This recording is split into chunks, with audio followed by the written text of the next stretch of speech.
Pessoal, eu vou falar agora sobre alguns dados aí de emprego e desemprego no Brasil, junto com alguns outros sobre economia de 1990 em diante, tá? Bom, para começar, o governo Collor, né, 1990, o governo Collor vai ser marcado pela abertura econômica do Brasil. Então, o Brasil que, durante a ditadura militar, acabou colocando taxas de importação muito altas, né? Agora com o governo Collor tem a liberalização da economia, né?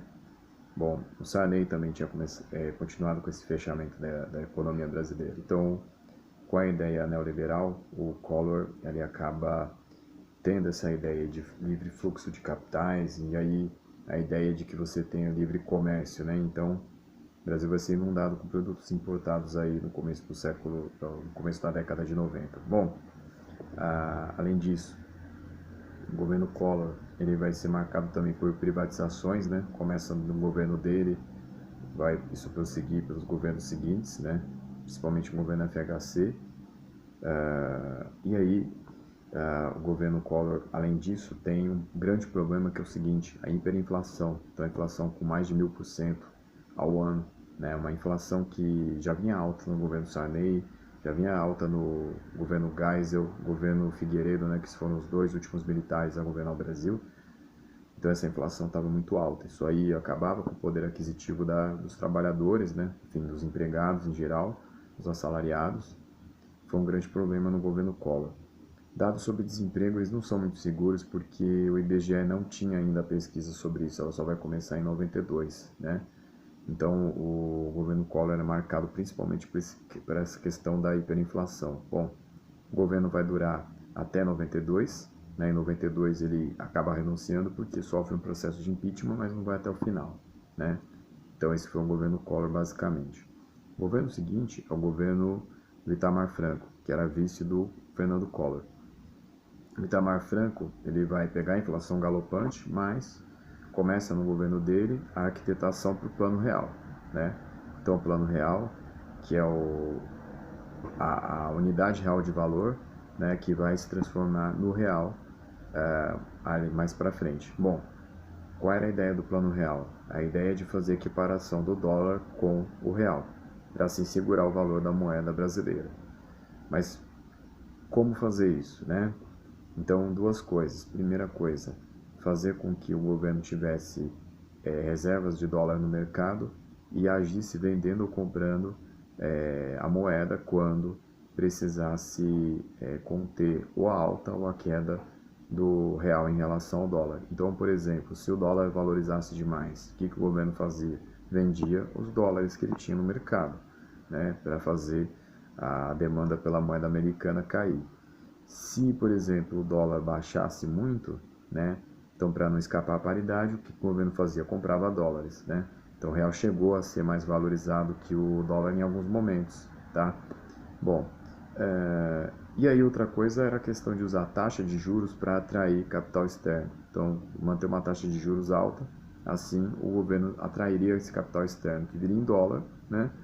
E aí, esse dólar tinha que ser convertido em real aqui. Então, esses daí foram os dois pilares. Lógico, também teve a questão de corte do gasto público, a questão também de renegociação das dívidas dos estados, né? Então, todos esses aí foram componentes nessa época aí do governo. Bom, a inflação vai começar a cair.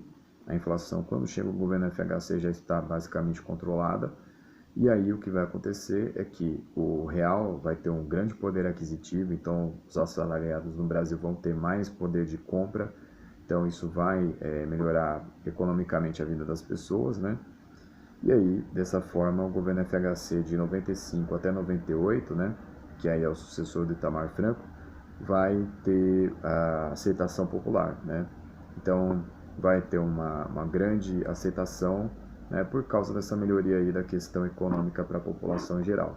Bom, em 99, inicia-se o segundo mandato da FHC, e aí já vai ser um pouco mais problemático. Por quê? Porque nesse mandato, de 99 para frente, o governo vai enfrentar uma série de problemas econômicos. Então, por exemplo, o real vai perder a sua paridade com o dólar em 99 devido à crise cambial que o Brasil sofreu naquele ano, né? e o desemprego vai começar a aumentar nessa época, tá? Então, o que que acontece? Quando chega lá em 2002, o desemprego do Brasil já está em mais de 11%, né? Então a média ela era bem menor que isso antes, né? Até mesmo lá no governo do Itamar Franco, era uma média de 5 a 6%. Então essa média aí vai destoando aí no governo FHC, no segundo governo, principalmente em 2002. Uma marca característica também da FHC foi continuar as privatizações do Collor, né? Então, mais de 100 empresas estatais foram privatizadas, se você somar do Collor e do FHC. Então, algumas principais aí como a Vale do Rio Doce, parte da Petrobras, né, o sistema de telefonia, enfim, tudo isso aí nos anos 90, tá? Bom, o FHC, então, chega em 2002 com esses problemas, o real vai se desvalorizar bastante aí em 2002, no final do ano, principalmente lá na época das eleições. Aí quem acaba vencendo é o Lula, né? Então, o Lula vai acabar vencendo essas eleições, assume em 2003 e assume também o desemprego altíssimo aí deixado pelo FHC. Então, o Brasil vai chegar a mais de 12% de desempregados. Então, essa aí vai ser uma grande questão que o governo vai ter que resolver. Bom, o que acontece é que o governo, no começo, pelo real desvalorizado, vai ter uma estratégia aí de incentivar as exportações, né? Com o real desvalorizado, você acaba incentivando essas exportações. O Brasil vai conseguir ter sucesso nessa estratégia, né? Aos poucos a economia ela vai começando a reagir internamente também, e aí o desemprego vai caindo. Então, ano a ano o desemprego vai caindo. Aí, quando você tem essa criação de empregos, ela vai se dar na construção civil, né? E também na questão do setor terciário, tá? O setor industrial exportador também cria relativamente ali, empregos, né? E aí chega então o final do governo Lula, o primeiro governo em 2006. Quando chega o segundo mandato, em 2007, o Brasil continua crescendo, né? Gerando empregos, mas em 2008 o Brasil vai enfrentar a crise, né? Como o mundo inteiro enfrentou a crise. Então, em 2008 começa essa crise lá nos Estados Unidos com o banco Lehman Brothers. A crise ela vai se estender pelo mundo inteiro, vai se estender para a Europa e vai chegar no Brasil. Só que no Brasil, o que acontece? O Brasil ele sente essa crise em 2009. Então, em 2008 o Brasil ainda cresceu, mas em 2009 o Brasil acabou tendo um decréscimo de 0,6% do seu PIB. Bom, o que acontece ali é o seguinte: o governo vai reagir, o governo vai estabelecer uma série de medidas. As principais delas são a questão de investimento público, né? Investimento em infraestrutura, né? Então vai aumentar o gasto público. A outra questão aí que vai ser colocada, a outra medida que vai ser colocada é a questão da ação dos bancos estatais, né? BNDES, Caixa Econômica e Banco do Brasil, para estimular a economia nesse momento. E também o governo vai agir cortando impostos, né? Então, para fazer esse movimento contracíclico, né, o que estava acontecendo, que era a crise. E aí isso vai vingar em 2010, vai acabar dando certo, porque o Brasil vai crescer 7,5%, né? Então, o Brasil reagiu a essas medidas aí e acabou crescendo, né? Inclusive crescendo mais do que antes da crise, porque antes da crise o Brasil cresceu a 5% e agora crescia a 7,5%, tá? Bom, então o governo Lula sai com bastante aceitação popular, né? Quase 90%, né? Muitos empregos criados, enfim, o PIB cresceu bastante. E aí vem o governo seguinte, que é o governo Dilma, tá? Bom, o governo Dilma já vai ter mais problemas. Por quê? Porque o governo Dilma já vai pegar uma situação econômica um pouco diferente pela questão externa. Então, em 2010, 2011, ainda tinha uma crise, uma reminiscência ali da crise, uma reverberação da crise econômica, só que nos países europeus. Além disso, tem também a desaceleração da China acontecendo já. Então, a China ela passa a desacelerar seu crescimento nessa época. O Brasil, como um grande exportador de produtos primários para a China, né, como ferro, soja, café, laranja, todos esse petróleo, todos esses produtos aí dependem da compra chinesa. Se a China passa a crescer menos, vai comprar menos do Brasil. E aí o governo vai começando a sentir aí nos dados, né? Principalmente lá em 2014. 2014 vai ser o choque principal mesmo. E aí, pessoal, o que vai acontecer é que o governo, o primeiro governo, vai ter uma média de crescimento do PIB de 0,3%.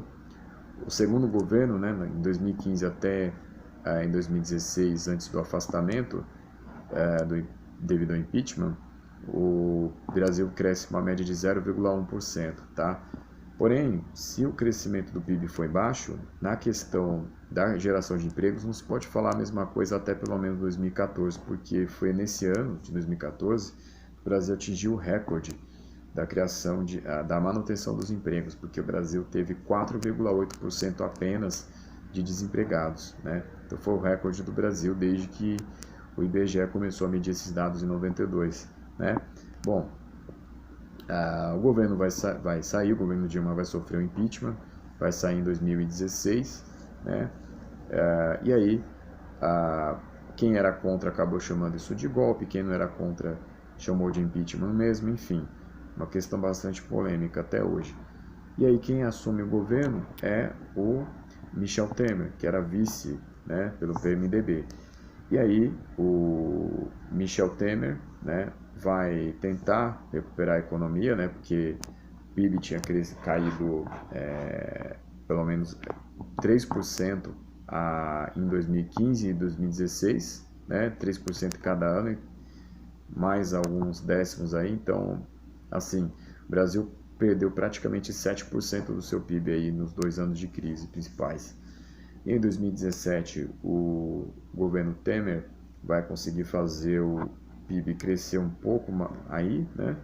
A média de 1,3% em 2017, mesmo número em 2018, né? Mas o desemprego ele não cai muito, né? Então o desemprego assim, ele tinha chegado a passar de 13% no último governo Dilma, no último ano. Com Temer vai baixar para 12% mais ou menos, então assim, ainda bastante alto desemprego, né? O governo Temer vai agir por meio de reformas neoliberais, né? Então a PEC do teto, que congelou o gasto público por 20 anos, né? Uma das medidas neoliberais, que tem aí a ideia de você ter menos ação do Estado na sociedade, né? Que é a ideia de conter o gasto público. Então, educação e saúde, o aumento do salário mínimo, entra aí nessa ideia de congelamento. Bom, aí além da questão da reforma neoliberal da PEC do teto, também teve a reforma trabalhista, que é a ideia de você tirar um pouco aí o poder dos sindicatos, e aí acaba tendo aquela negociação que é o acordo entre patrão e empregado, que passa a imperar no lugar do legislado, né? O acordado sobre o legislado, enfim. E aí outra reforma neoliberal é a questão da lei da terceirização, né? Então essas reformas todas acontecendo no governo Temer. Bom, e aí o governo sai em 2018. Em 2019 começa o novo governo, né, que vence as eleições em 2018, que é o governo Bolsonaro, que não dá para falar muita coisa ainda porque só passou um ano e alguns meses, mas enfim, o desemprego continua alto, tá? Então o desemprego ele caiu de 12% em média para 11,9%, né? Então ainda é alto. E o PIB cresce pouco ainda, né? Não cresce num ritmo muito bom, porque de 1,3% no Temer passou a ser 1,1%, ou seja, o crescimento diminuiu, né, no governo atual, no primeiro ano, né?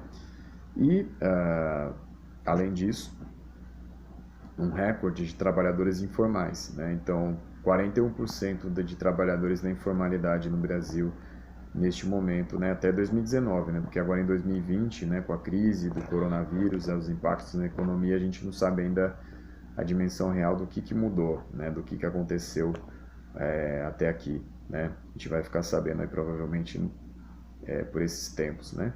Bom, então era isso, pessoal, né? Então, basicamente, aí falando sobre esses governos, né? A gente continua na próxima. Obrigado.